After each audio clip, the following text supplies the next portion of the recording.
大家好，我是阿宝啊。刚才9点多的时候啊，在海口突然响了一阵的警报声啊，不知道出了什么事啊。响了大概有3分钟左右啊，大家听一下，我把它录下来了。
不知道是什么原因啊？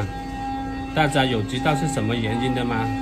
可以在我的评论区下方留言啊。这次已经是响了第2次了，不知道为什么啊。好了，本期的视频就跟大家分享到这里了，我们下期再见。